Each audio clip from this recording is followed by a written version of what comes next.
Yeah, it was great. I mean, we at that stage we were using bombs and rockets. The Buccaneer never had a gun, although they wanted to design one into it, but they never did.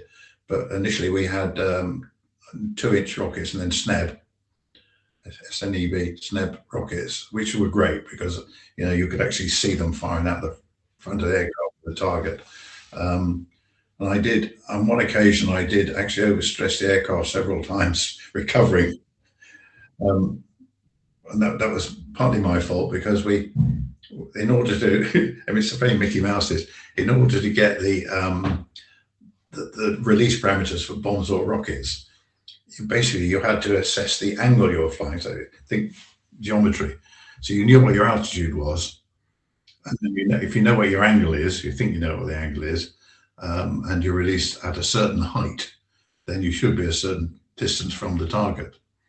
So the only way to know what your height is is essentially you fly over the sea normally or something flat, and the navigator would use a China graph marker, and he'd mark. He had a strip altimeter. It was a really weird thing at the back. He didn't have proper flying instruments on the back, and he would mark the height you told. If you were flying at say 200 feet, he would mark 200 feet, and therefore when you came in the tank, you got the right angle, and he would call out the heights as you came down.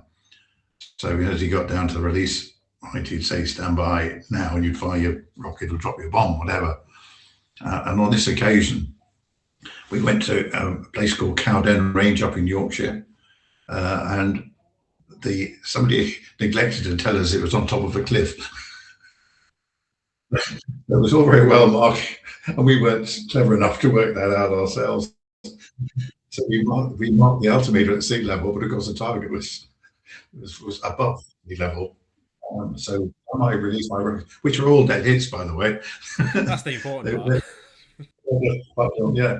But of course, I then recognised I was getting very close to the ground, so I pulled hard and overstressed the aircraft, but also overstressed my navigator's neck. On about the fourth rocket, he said, "Can you take me home again?" So I went back to Hongington, and they had to lift him out with a crane because he could take him off to hospital. He was all right, luckily, but that was that wasn't a good idea. That didn't work well. But all our attacks were based on that idea of a fixed. Oh, no, not true. That all our dive attacks were based on that kind of geometry.